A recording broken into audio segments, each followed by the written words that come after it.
Alhamdulillahirabbil alamin. Terima kasih Bapak Ibu sudah hadir dalam acara Diseminasi Budaya Positif. Ini adalah tugas dari CGP, yaitu aksi nyata tentang budaya positif modul 1.4.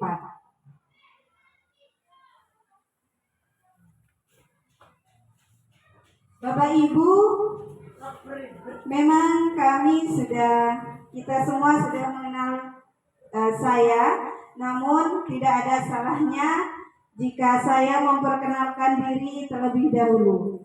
Nama saya Zahratul Kamila dari UPTD SDN Socah 1 CGP Angkatan 9 Kabupaten Bangkalan, Provinsi Jawa Timur.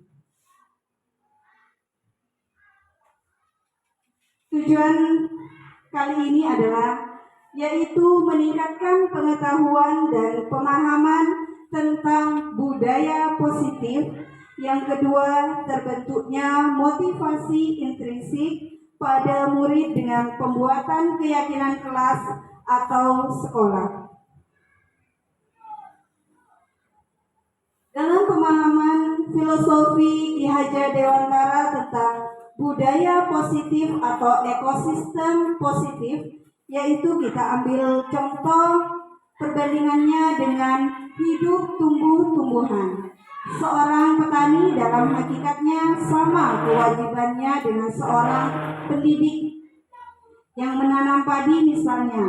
Hanya dapat menuntun tumbuhnya padi, ia dapat memperbaiki kondisi tanah, memelihara tanaman padi, memberi pupuk dan air, membasmi ulat-ulat atau jamur yang mengganggu hidup tanaman padi dan yang lainnya. Dalam hal ini ada perubahan paradigma, yaitu ada sebuah perumpamaan. Nah, karena kita sudah duduk berdua, jadi ini ada sebuah sedikit permainan, yaitu permainannya coba buka. Nah, di sini ada si A dan si B. Jadi Bu Ike, contohnya Bu Ike sebagai si A dan Bu Al sebagai si B, dan yang lainnya juga ada si A dan si B. Permainannya adalah yang menjadi si A, tolong bisa mengambil sebuah benda atau menulis di sebuah kertas dan membuat sebuah genggaman yang erat. Yuk kita praktekkan. Si A mengambil sebuah benda atau menulis di secari kertas. Ya, betul sekali. Membuat sebuah genggaman. Boleh dua tangan. Membuat sebuah genggaman yang sangat erat. Nah, lalu ada si B. Si B ini adalah orang yang akan merayu atau memaksa untuk agar si A memberikan apa yang ada di genggaman itu. Nah, coba kita bisa melakukan permainan ini, dipraktekkan langsung. Yuk coba. Si B mencoba untuk merayu atau memaksa genggaman itu.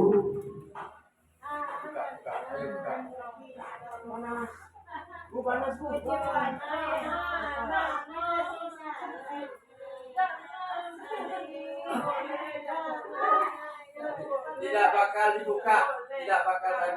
Nah,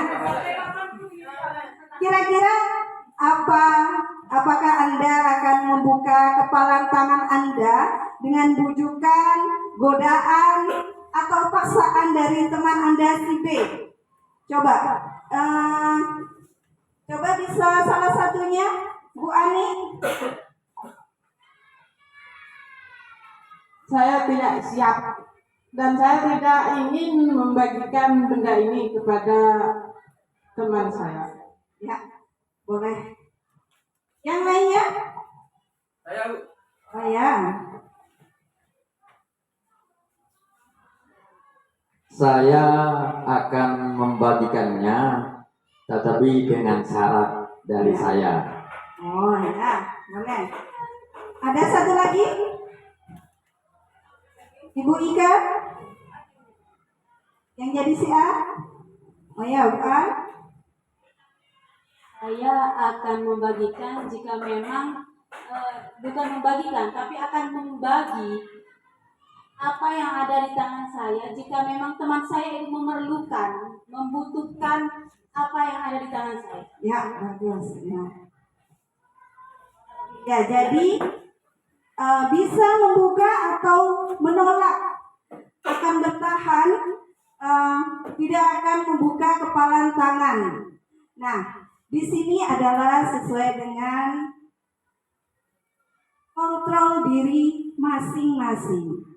Yuk, dalam eksplorasi diri untuk membangun budaya yang positif, sekolah perlu menyediakan lingkungan yang positif, aman dan nyaman agar murid-murid mampu berpikir, bertindak, dan mencipta dengan merdeka, mandiri, dan bertanggung jawab.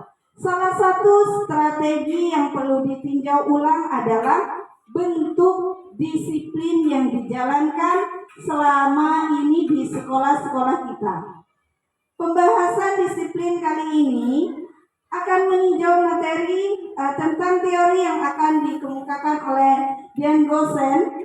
Sebelum kita gali lebih lanjut tentang teori disiplin ini, mari kita menyamakan model berpikir kita tentang disiplin itu sendiri. Lazimnya disiplin dikaitkan dengan kontrol. Dalam hal ini, kontrol guru dalam menghadapi murid.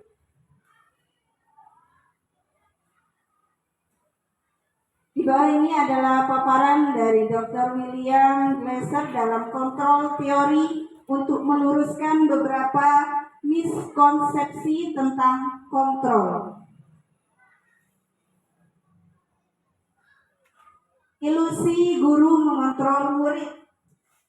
Pada dasarnya kita tidak dapat memaksa murid untuk berbuat sesuatu jikalau murid tersebut memilih untuk tidak melakukan. Walaupun tampaknya kita sedang mengontrol perilaku murid tersebut, hal ini karena murid tersebut sedang mengizinkannya dirinya dikontrol. Saat itu bentuk kontrol guru menjadi kebutuhan dasar yang dipilih murid tersebut. Teori kontrol menyatakan bahwa semua perilaku memiliki tujuan, bahkan terhadap perilaku yang tidak disukai. Ilusi bahwa semua penguatan positif efektif dan bermanfaat.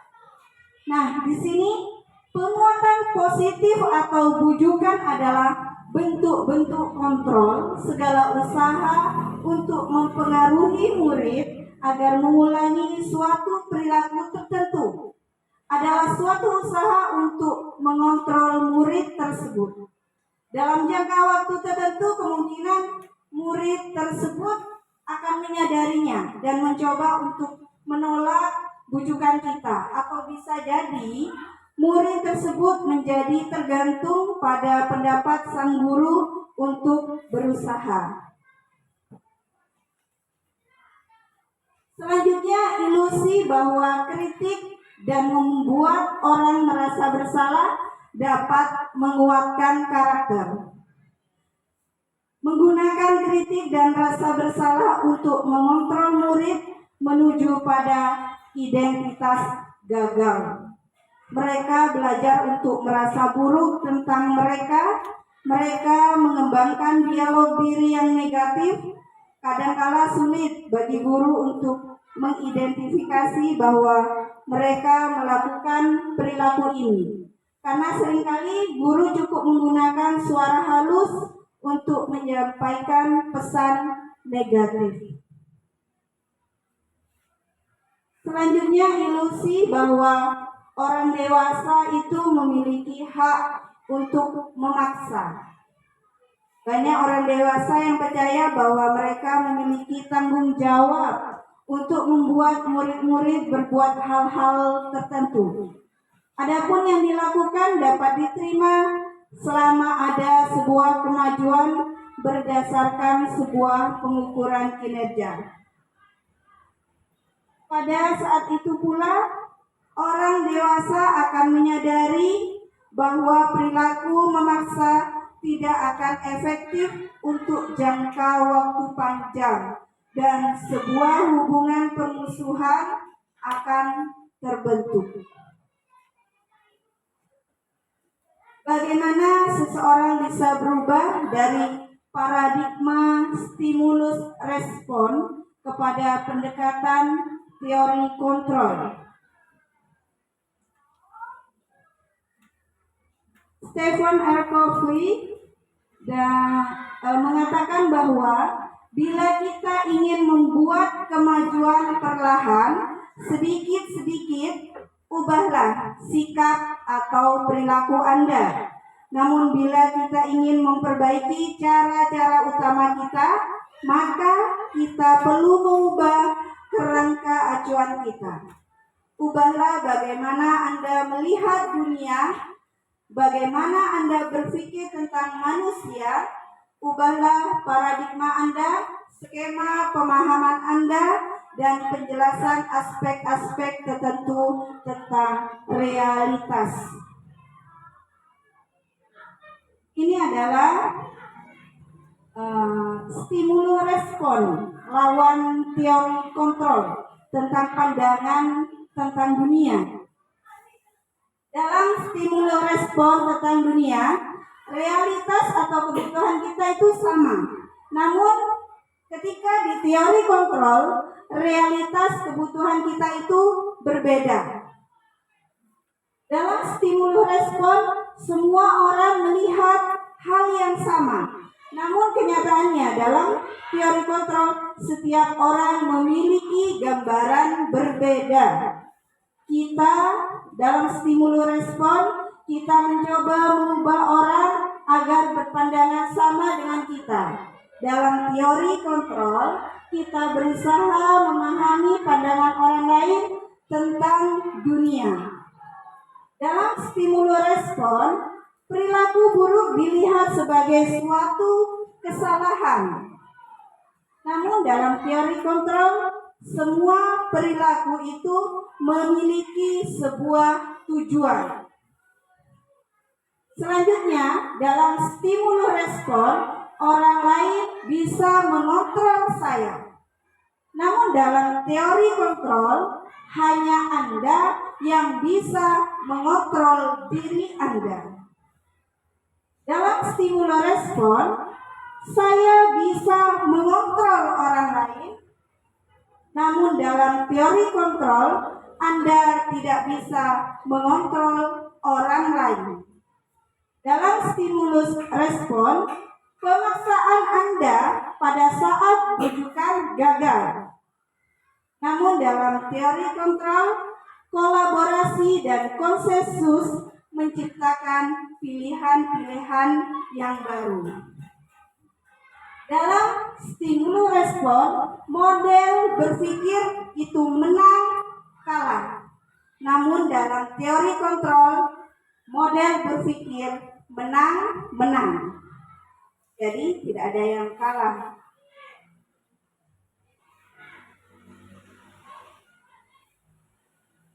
Ketika mendengar kata disiplin, apa yang terbayang di benak Bapak Ibu? Apa yang terlintas dalam pikiran kita? Apa disiplin itu menurut Bapak Ibu? Patuh pada aturan. Ya. Kebanyakan orang akan menghubungkan kata disiplin itu dengan tata tertib, teratur, dan kepatuhan pada peraturan. Kata Kata disiplin juga sering dihubungkan dengan hukuman, padahal itu sungguh berbeda. Karena belajar tentang disiplin positif tidak harus dengan memberikan hukuman. Justru itu adalah salah satu alternatif terakhir dan kalau perlu tidak digunakan sama sekali dalam budaya kita. Makna kata disiplin dimaknai menjadi sesuatu yang dilakukan seseorang pada orang lain untuk mendapatkan kepatuhan. Kita cenderung menghubungkan kata disiplin dengan ketidaknyamanan.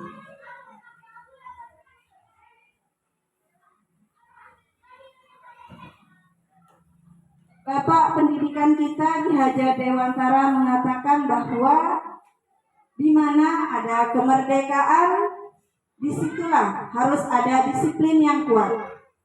Sungguh pun disiplin itu bersifat self-disiplin, yaitu kita sendiri yang mewajibkan kita dengan sekeras-kerasnya, tetapi itu sama saja sebab jikalau kita tidak cakap melakukan self-disiplin, wajiblah penguasa lain mendisiplinkan kita. Dan peraturan demikian itulah harus ada di dalam suasana yang merdeka. Arti disiplin, pemikiran Ki Hajar ini sejalan dengan pandangan Dian Goosen dalam bukunya Restructuring School Discipline. Dia mengatakan bahwa arti dari kata disiplin berasal dari bahasa Latin, yaitu disiplina, yang artinya itu belajar. Artinya adalah belajar. Kata disiplina juga berasal dari akar kata yang sama dengan disciple atau murid atau pengikut. Untuk menjadi seorang murid atau pengikut, seseorang harus paham betul alasan mengapa mereka mengikuti suatu aliran atau ajaran tertentu. Sehingga motivasi yang terbangun adalah motivasi intrinsik, bukan ekstrinsik. Dan juga mengatakan bahwa arti asal dari kata disiplin juga berkonotasi dengan disiplin diri dari murid-murid Socrates dan Plato. Disiplin diri dapat membuat seseorang menggali potensinya menuju kepada sebuah tujuan, sesuatu yang dihargai dan bermakna. Dengan kata lain, disiplin diri juga mempelajari bagaimana cara kita mengontrol diri dan bagaimana menguasai diri untuk memilih tindakan yang mengacu pada nilai-nilai yang kita hargai. Mari kita tanyakan pada diri kita sendiri bagaimana kita berperilaku, mengapa kita melakukan segala sesuatu. Apakah kita melakukan sesuatu karena adanya dorongan dari lingkungan atau adanya dorongan dari orang lain? Kita melakukan sesuatu karena kita menghindari rasa sakit atau ketidaknyamanan. Terkadang kita juga melakukan sesuatu untuk mendapatkan apa yang kita mau. Bagaimana menurut Anda? Pernahkah Anda melakukan sesuatu untuk mendapat senyuman dari orang lain? Ya, pernah. Pernah. Atau untuk mendapatkan hadiah? Ya, pernah. Atau untuk mendapatkan uang? Oh, ya, pernah. Apalagi kira-kira alasan orang untuk melakukan itu? Pujian. Untuk mendapat pujian. Untuk mengetahui lebih lanjut mengenai motivasi manusia. Motivasi perilaku manusia ada 3, yaitu untuk menghindari ketidaknyamanan atau hukuman, untuk menciptakan imbalan atau penghargaan dari orang lain. Ini termasuk motivasi eksternal. Yang ketiga, untuk menjadi orang yang mereka inginkan dan menghargai diri sendiri dengan nilai-nilai yang mereka percaya. Ini yang seharusnya kita lakukan, yaitu motivasi internal dari dalam diri kita.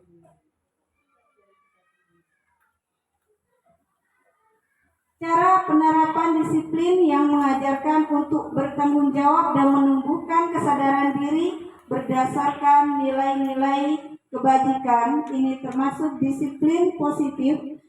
Lalu lebih ke arah disiplin diri yang dapat mengontrol diri dalam melakukan segala tindakan. Dapat membuat murid memahami dan menyadari berdasarkan motivasi internal, bukan akibat paksaan, pujian, ataupun hukuman.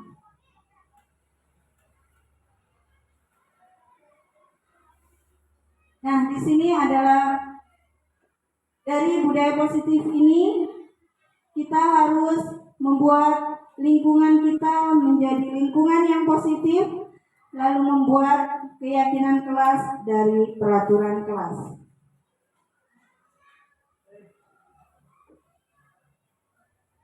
Keyakinan kelas, hukuman, dan penghargaan. Mengapa harus keyakinan kelas? Mengapa bukan peraturan saja? Kalau di sekolah, mungkin peraturan sudah terbentuk sebelumnya. Namun kalau keyakinan itu harus dari keyakinan siswa itu sendiri. Mengapa ada peraturan harus menggunakan helm bila mengendarai kendaraan roda 2? Bagus. Karena keyakinan kita agar kita selamat. Ya. Mengapa ada aturan 3M? Menggunakan masker, mencuci tangan, dan menjaga jarak 1,5 meter. Ya. Keyakinan kita agar terhindar dari virus. Artinya untuk keselamatan, kesehatan. Mengapa harus datang tepat waktu pada saat mengikuti pelatihan?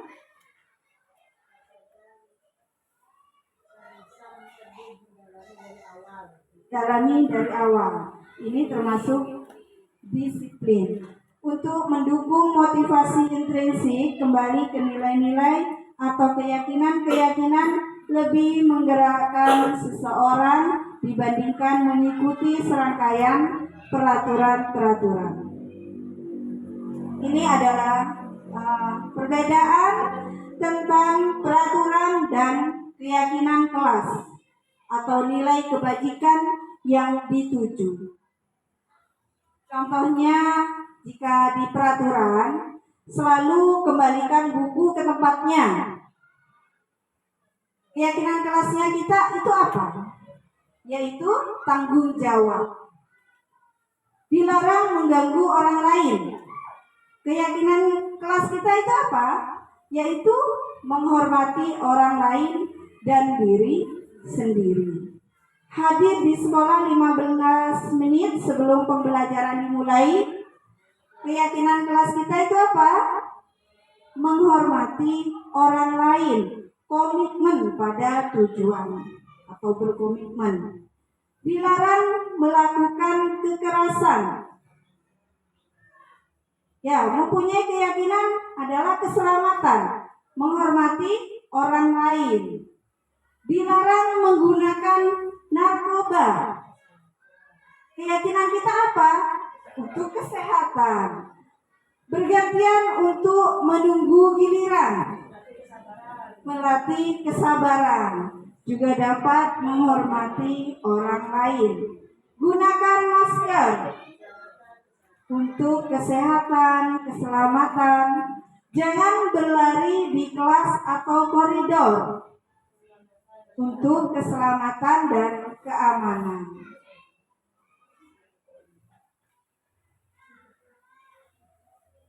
dihukum oleh penghargaan. Kadang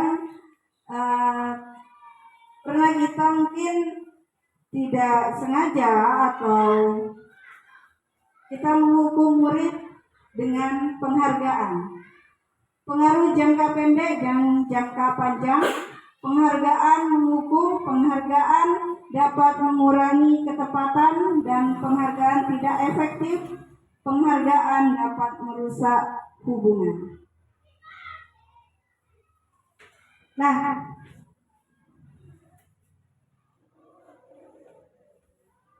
kadang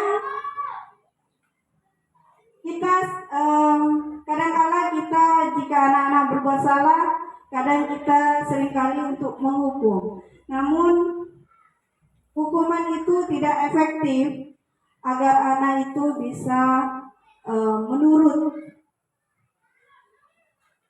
Nah, ini ada sebuah game. Ini termasuk hukuman atau konsekuensi. Jika guru menyuruh murid mencatat, saya tidak akan terlambat lagi sebanyak 100 kali karena terlambat datang di sekolah. Ini termasuk hukuman atau konsekuensi ya? Konsekuensi.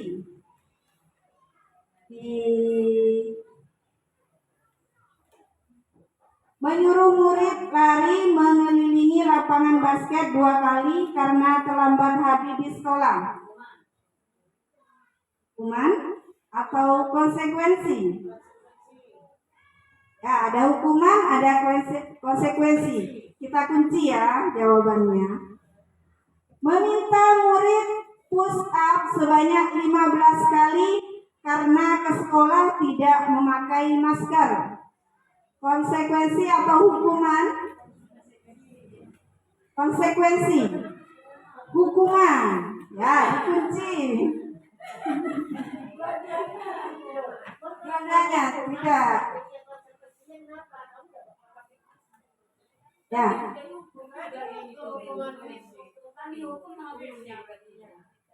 Meminta murid mengganti kertas tugas teman yang dicoret-coret. Konsekuensi. Bukan hukuman? Kan, dikunci. Meminta murid membersihkan tumpahan air di meja karena tempat minum tersenggol. Konsekuensi. Meminta murid tidak mengenakan sepatu seharian di sekolah karena sepatunya tidak berwarna hitam. Hukuman. Menyuruh murid lari mengelilingi lapangan basket sebanyak 2 kali karena terlambat ikut pemanasan saat pelajaran PJOK. Hukuman. Yuk kita buktikan ya.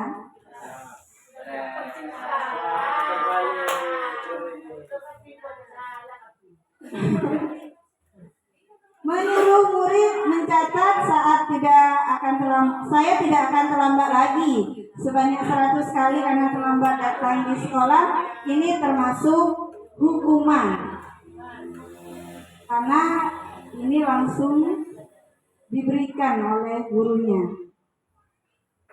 Menyuruh murid lari mengelilingi lapangan basket 2 kali karena terlambat hadir di sekolah. Ini juga termasuk hukuman. Meminta murid push up sebanyak 15 kali karena ke sekolah tidak memakai masker.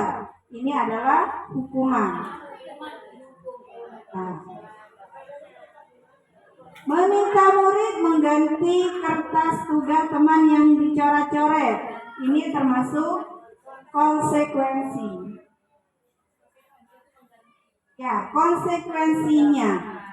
Meminta murid membersihkan tumpahan air di meja karena tempat minum tersenggol. Adalah konsekuensi.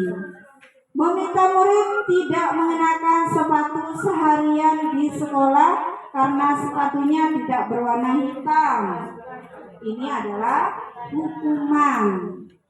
Menyuruh murid lari mengelilingi lapangan basket sebanyak 2 kali karena terlambat ikut pemanasan saat pelajaran PJOK. Ini adalah konsekuensi. Jadi ini adalah perbedaan hukuman dan konsekuensi. Hukuman adalah sesuatu yang menyakitkan harus terjadi. Kalau konsekuensi itu sesuatu harus terjadi. Jadi kalau hukuman itu masih menyakitkan. Jadi jika anak-anak melanggar aturan itu harus langsung dihukum. Namun jika konsekuensi itu harus langsung terjadi. Contohnya seperti tadi menyenggol tempat minum itu langsung membersihkannya, itu adalah konsekuensi. Hukuman membuat anak sakit fisik maupun hati untuk jangka waktu lama. Namun jika konsekuensi membuat anak merasa tidak nyaman dalam jangka waktu pendek. Dalam hukuman, anak membenci kedisiplinan. Namun dalam konsekuensi, anak menghargai disiplin. Hukuman adalah bentuk paksaan. Namun konsekuensi merupakan stimulus tanggapan. Dalam hukuman, anak mendorong anak menyakiti diri sendiri. Namun dalam konsekuensi mendorong anak agar mudah untuk menyesuaikan diri. Dalam hukuman, konsep diri yang buruk. Namun dalam konsekuensi, konsep diri yang baik. Dalam hukuman, anak belajar untuk menyembunyikan kesalahannya. Namun dalam konsekuensi, anak belajar untuk mematuhi peraturan. Dalam hukuman, anak dapat merasa marah, rasa bersalah, dipermalukan, merasa tidak dihargai. Namun dalam konsekuensi, kehilangan hak, dibuat tidak nyaman, diasingkan untuk sementara.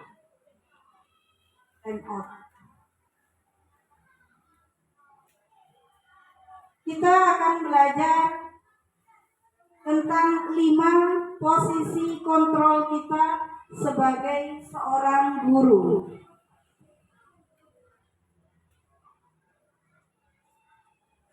Dalam penghukum, menghardik, menunjuk-nunjuk, menyakiti, menyindir. Kalau kamu tidak melakukannya, awas ya, rasakan. Nah, contohnya, hasilnya apa? Anak akan memberontak, menyalahkan orang lain, atau malah berbohong. Kaitannya dengan dunia berkualitas apa? Murid meletakkan guru di luar dunia berkualitas. Apa yang akan dikatakan murid kira-kira? Biarkan saja, nanti juga marah-marah lagi. Dampaknya untuk murid apa? Akan mengulangi kesalahan tersebut, diulang lagi kesalahannya. Ini dalam posisi kontrol penghukum. Dalam posisi kontrol pembuat merasa bersalah, guru berceramah dan mengatakan seharusnya ibu kecewa. Nah, kamu sudah tahu, ibu lelah sekali mengatakannya, ibu stres.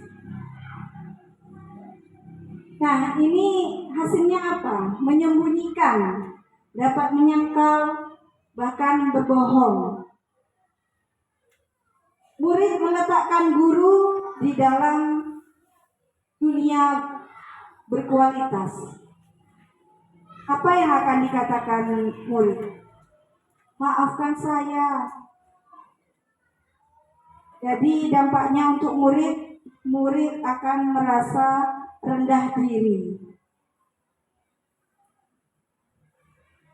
Dalam hal ini, penghukum dan pembuat merasa bersalah, termasuk identitas gagal. Lalu kita akan ke posisi kontrol teman. Guru membuatkan alasan-alasan untuk muridnya. Contohnya seperti ini.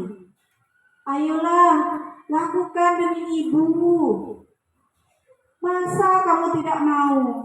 Ingat tidak, ibu pernah bantu kamu. Hasilnya apa? Ketergantungan. Murid meletakkan guru sebagai orang yang sangat penting di dunia berkualitas. Murid berkata apa? Saya pikir bapak atau ibu teman saya, ternyata begitu. Dampaknya untuk murid lemah, tidak mandiri, menjadi ketergantungan. Selanjutnya adalah pemantau. Posisi kontrol pemantau, yaitu menghitung dan mengukur. Guru berkata, apa peraturannya? Hasilnya menyesuaikan diri bila diawasi. Kaitan dengan dunia berkualitas, murid meletakkan guru, peraturan dan hukum di dunia berkualitas. Murid berkata, berapa banyak bintang yang saya harus peroleh? Berapa halaman yang harus saya tulis? Contohnya seperti itu. Jadi dampaknya menitik beratkan pada sanksi atau hadiah untuk dirinya sendiri. Jadi dalam hal ini, teman atau pemantau mengharapkan imbalan atau ketergantungan pada orang lain. Ini termasuk identitas berhasil, tapi kontrol dari luar. Selanjutnya adalah posisi kontrol manager. Ini yang terakhir, yaitu guru mengajukan pertanyaan-pertanyaan. Contohnya, apa yang kita yakini? Apa yang bisa kita kerjakan untuk memperbaiki masalah ini? Hasilnya apa? Menguatkan diri. Kaitannya dengan dunia berkualitas, murid meletakkan dirinya sebagai individu yang positif dalam dunia berkualitas. Murid akan berkata seperti apa? Bagaimana caranya saya bisa memperbaiki keadaan, Bu, Pak? Jadi dampaknya untuk murid adalah murid dapat mengevaluasi diri, bagaimana cara memperbaiki diri. Nah, di sini kita akan membuat satu kelompok 2 orang, boleh, yaitu tentang posisi kontrol. Di mana posisi Anda sebelum belajar tentang disiplin positif? Menurut Anda termasuk dalam posisi kontrol apa? Penghukum, pembuat merasa bersalah, teman, pemantau, atau manajer? Yang kedua, saat Anda melakukan posisi kontrol tersebut, bagaimana perasaan Anda saat itu? Di mana posisi Anda saat itu? Di posisi penghukum, atau pembuat merasa bersalah, teman, pemantau, atau manajer. Yuk, saya akan memberikan diskusi ini selama 2 menit untuk Bapak Ibu.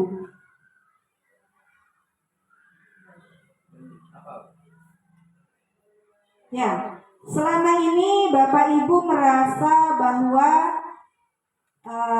untuk murid, Bapak Ibu berada dalam posisi kontrol apa? Penghukum, pembuat merasa bersalah, teman, pemantau, atau manajer. Lalu bagaimana perasaan Anda ketika Anda melakukan posisi kontrol tersebut? Saya beri waktu 2 menit, 2 menit saja. Tanya Bu. Ya, boleh. Misalnya posisi kontrol yang diambil pembuku. Ya, Terus boleh di sini kan kita sudah tahu bahwa menghukum itu tidak boleh. Jadi berarti perasaan kita menyesal. ya, Apakah seperti itu? ya. Contohnya seperti itu. Perasaan kita adalah menyesal karena sudah menghukum. Kasihan. Nah, lalu menurut Bapak Ibu yang benar itu setidaknya kita itu sebagai posisi kontrol apa?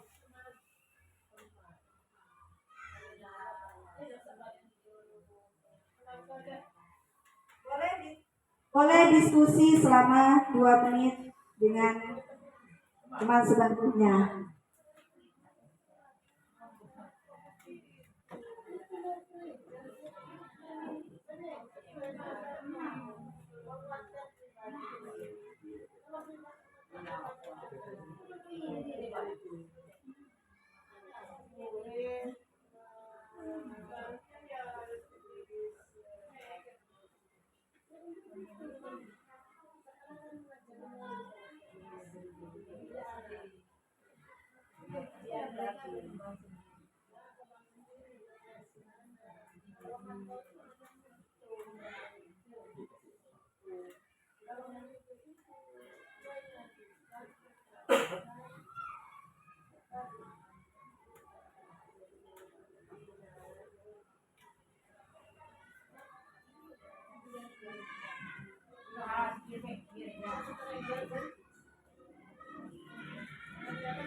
Sebelumnya dan sesudahnya. Ya.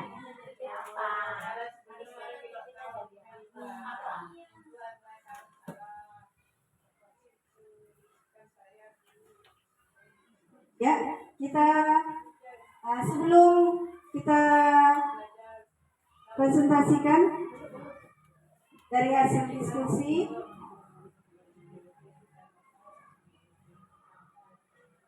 sudah Bapak Ibu?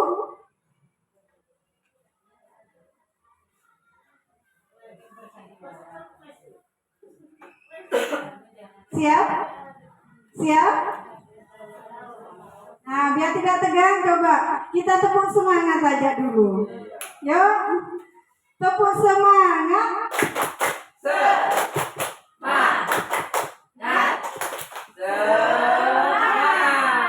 Ya, alhamdulillah masih semangat Bapak Ibu. Terima kasih. Ya, dari perwakilan saja ya. Ya, perwakilan yang pertama. Ya, sebelumnya kita berada di posisi mana? Coba bisa Bu Zen.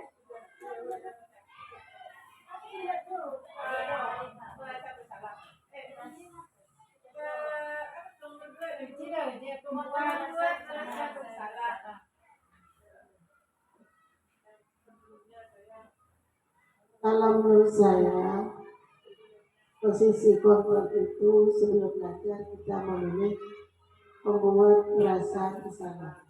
Setelah pembelajaran selesai, saya lebih cenderung memilih yang manajemen. Alasannya? Yang pertama, kita berarahkan dulu anak itu ceramah dan merasa kecewa. Pamannya anak itu ya kita merasa kecewa. Jadi setelah itu kita tanyakan lagi, kita bukan mengapa kamu sampai berbuat begitu.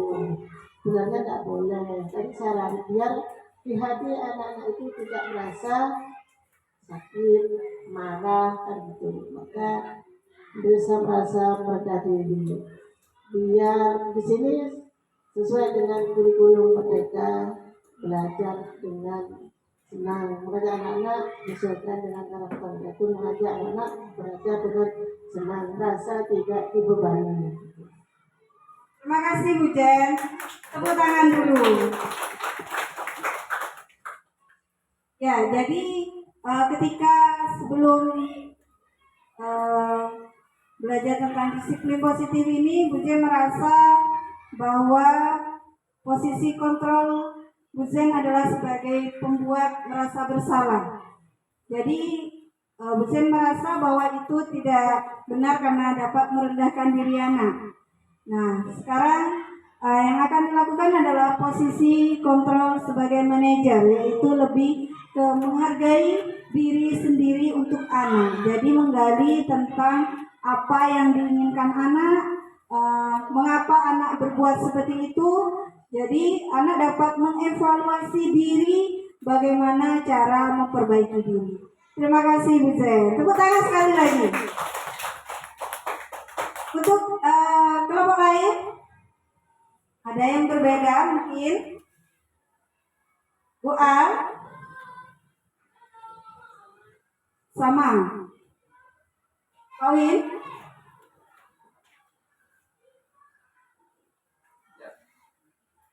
Ya Bu, ada sesuatu yang berbeda namun akhirnya sama, yaitu manajer. Awalnya saya memposisikan diri sebagai pemantau. Ya, pemantau. Sebagai pemantau. Namun setelah pembelajaran ini sepertinya yang paling cocok itu adalah sebagai manajer. Karena lebih mendidik untuk anak itu lebih mandiri. Begitu, makasih. Oh ya, bagus. Terima kasih Bapak Wiwin.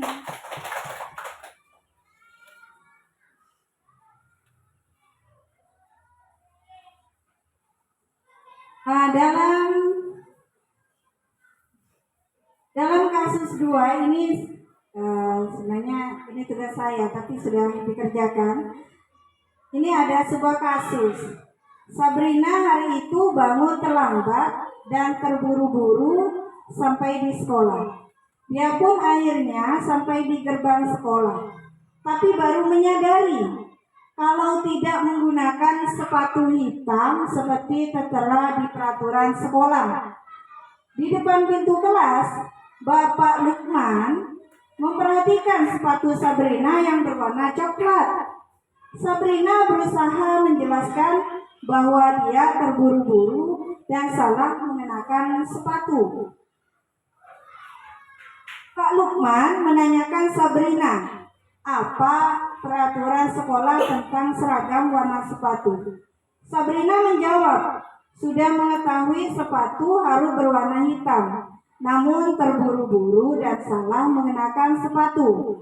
Selain tidak mungkin kembali pulang karena rumahnya jauh sekali, Pak Lukman tetap bersikeras pada peraturan yang berlaku dan mengatakan, ya sudah, kamu sudah melanggar peraturan sekolah. Kamu salah, sudah terlambat, salah pula warna sepatunya.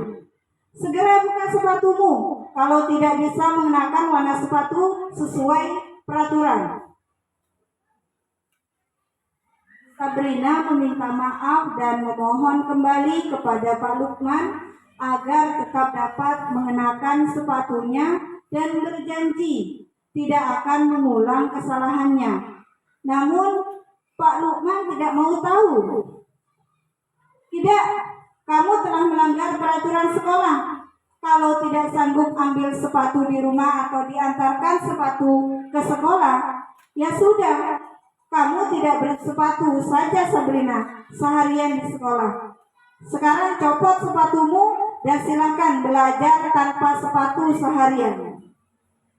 Sabrina pun dengan berat hati mencopot sepatunya dan memberikannya kepada Pak Lukman.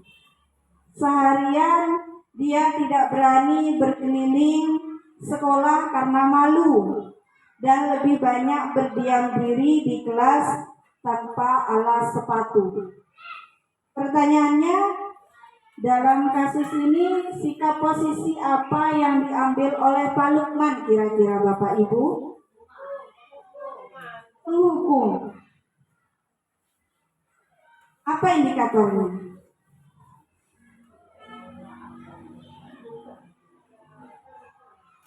Ya, jadi dalam posisi ini Pak Lukman adalah sebagai penghukum. Ya, indikatornya seperti tadi ada contohnya, ya tidak mau tahu. Pak Lukman tetap bersikeras pada peraturan yang berlaku dan mengatakan, ya sudah, kamu sudah melanggar peraturan sekolah, kamu salah, sudah terlambat, salah pula warna sepatunya. Segera buka sepatumu kalau tidak bisa mengenakan warna sepatu sesuai peraturan. Dan ada lagi, tidak, kamu telah melanggar peraturan sekolah. Kalau tidak sanggup ambil sepatu di rumah atau diantarkan sepatu ke sekolah, ya sudah, kamu tidak bersepatu saja seharian di sekolah. Sekarang copot sepatumu dan silakan belajar tanpa sepatu seharian. Ini adalah posisi penghukum.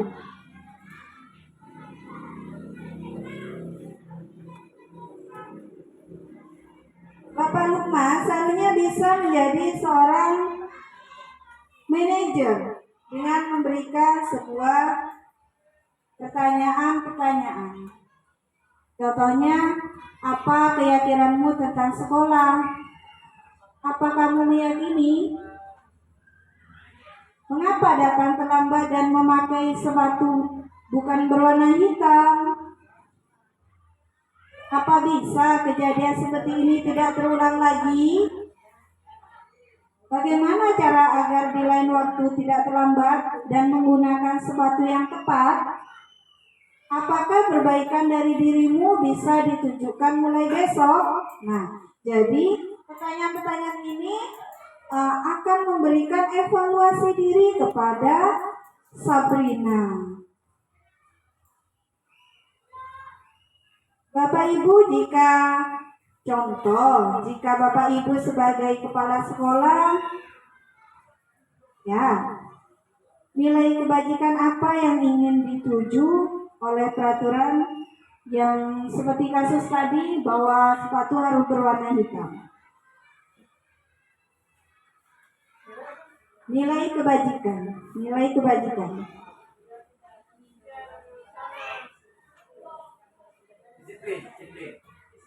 Nah, disiplin positif, mandiri, dan harus bertanggung jawab. Sekarang kita akan mengetahui tentang restitusi. Restitusi adalah proses menciptakan kondisi bagi murid untuk memperbaiki kesalahan mereka, sehingga bisa kembali ke kelompok mereka dengan karakter yang lebih kuat. Segitiga restitusi merupakan tahapan tindakan yang dilakukan guru untuk membawa siswa menaati kesepakatan kelas yang telah ditetapkan dan mengakui secara sadar dan terbuka ketika melakukan kesalahan serta merasakan kenyamanan sesudah berperilaku jujur. Jadi ada 9 ciri restitusi. Yang pertama, bukan untuk menebus kesalahan, tapi untuk belajar dari kesalahan. Yang kedua, dapat memperbaiki hubungan.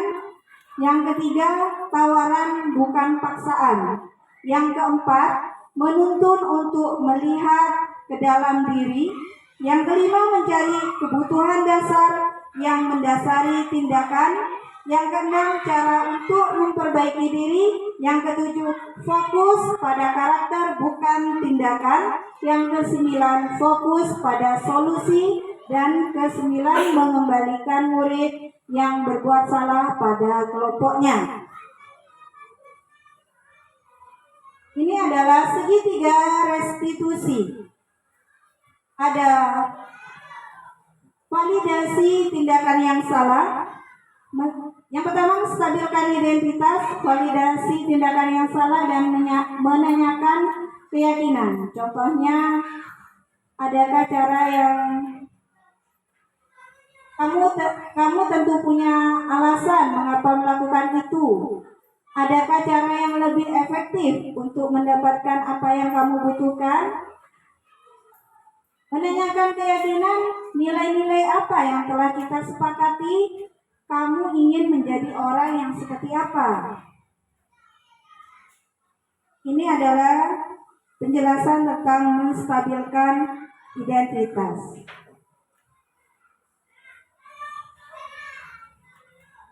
Pertama, kita menstabilkan identitas siswa dulu. Berbuat salah itu hal yang manusiawi. Tidak ada manusia yang sempurna. Bapak Ibu juga buat salah. Kita pasti bisa menyelesaikan permasalahan ini. Bapak Ibu tidak tertarik untuk mencari tahu siapa yang benar, siapa yang salah. Bapak Ibu lebih tertarik untuk menyelesaikan masalah. Kalau kamu menyalahkan dirimu sendiri terus-menerus, apakah kamu bersikap baik pada dirimu sendiri? Ini adalah contoh untuk menstabilkan identitas anak. Jadi kita harapkan bahwa semua orang itu juga pernah berbuat sebuah kesalahan dan bisa untuk diselesaikan permasalahannya. Lalu kita melakukan validasi tindakan yang salah. Contohnya, kamu bisa saja kan melakukan hal yang lebih buruk, tapi kamu melakukannya. Kamu pasti punya alasan mengapa kamu melakukannya. Apa yang penting bagi kamu? Kamu boleh tetap berusaha menjaga sikap itu, tapi tambahkan sikap yang lain, yang baru. Maukah kamu belajar cara lain untuk mendapat yang kamu butuhkan tanpa harus memukul?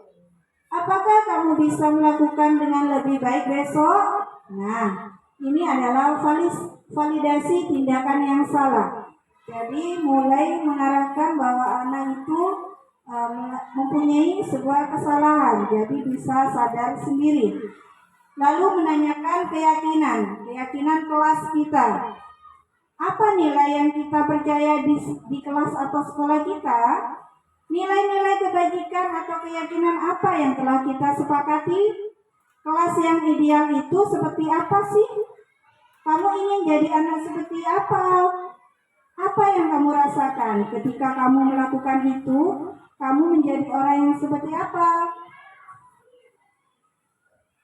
Nah, ini contohnya. Makan.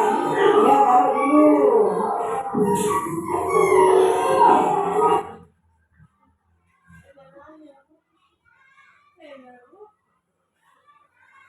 Penyelesaian masalah menggunakan segitiga restitusi.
Setelah menstabilkan identitas, lalu validasi tindakan, dan yang ini adalah menanyakan keyakinan kelas.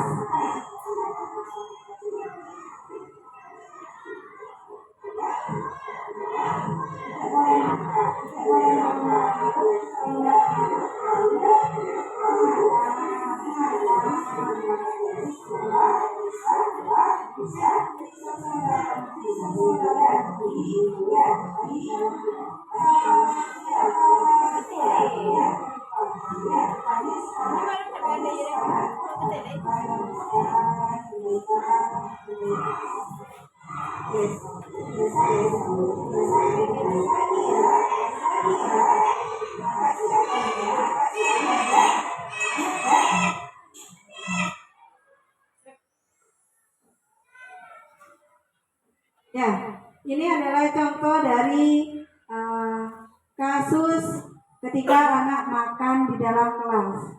Jadi kita ketika melaksanakan posisi kontrol sebagai manajer, saya merasa bahwa saya tidak perlu marah, tidak membuat saya langsung emosi, tetapi kita gali dulu, menstabilkan identitas anak, mengapa anak berbuat seperti itu, kenapa dan mengapa, lalu kita validasi tindakannya dan kita menanyakan keyakinan apa yang sudah dibuat di dalam kelas, keyakinan apa yang sudah dilanggar oleh anak tersebut. Dan kita akan menanyakan bahwa mereka bisa untuk tidak mengulangi lagi atau tidak. Jadi posisi kontrol manajer ini sangat bagus untuk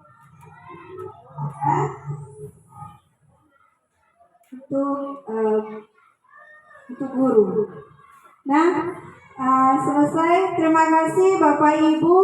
Semoga budaya positif dapat bermanfaat untuk pembelajaran kita, untuk menjadikan generasi bangsa yang lebih maju lagi. Terima kasih atas kehadirannya pula. Wassalamualaikum warahmatullahi wabarakatuh. Waalaikumsalam warahmatullahi wabarakatuh.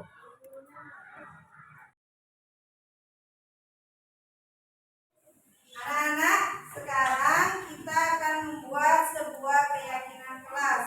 Kalau kemarin kita sudah paham tentang aturan yang ada di dalam kelas. Nah, sekarang kita akan membuat sebuah keyakinan kelas agar kita lebih meyakini apa yang harus dilakukan di dalam kelas sesuai dengan keinginan kalian. Kalian mau kelasnya mau seperti apa? Ya? Bersih.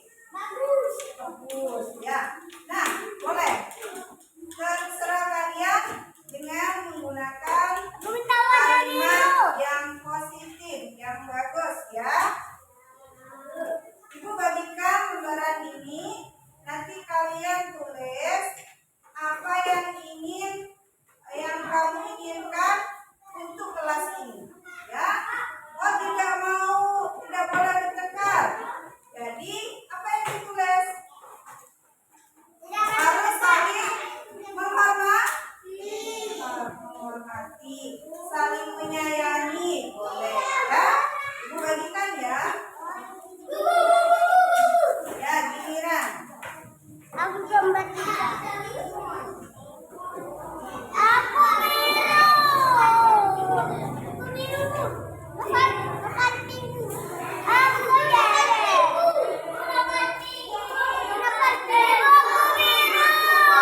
di papan tulis. Ya. Sudah banyak yang selesai? Coba bangku sini sudah? Coba bangku sini yang sudah selesai boleh dicek. Aku sudah, Bu.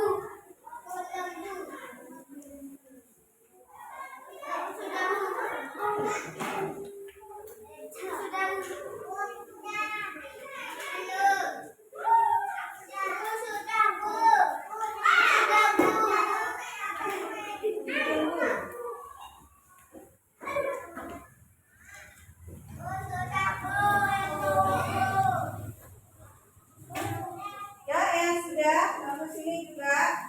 Bangku tengah. Gantian ya, jangan berebut.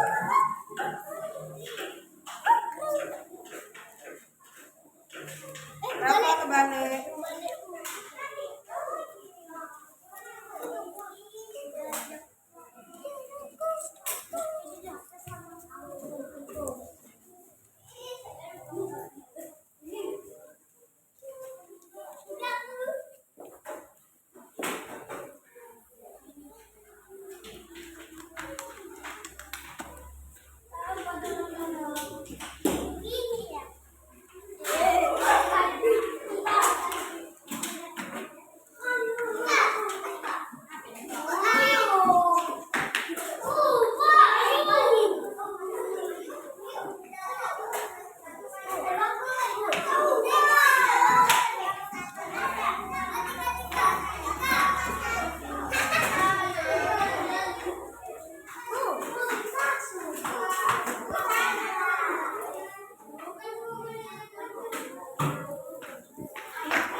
Yang selesai boleh duduk ya.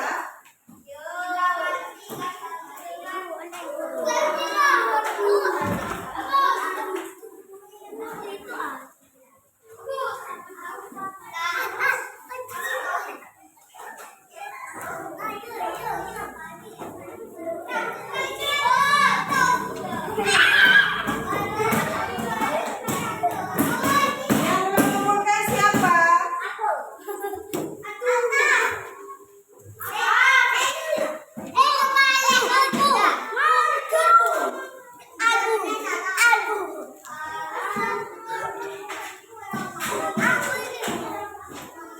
Yuk, sudah semua ya Nana?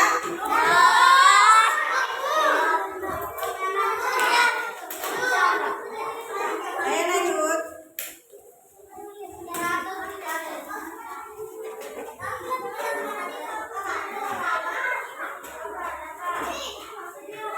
Ya, sekarang karena kalian sudah menempel semua, jadi ibu akan bacakan keyakinan kelas yang ada di kelas 1.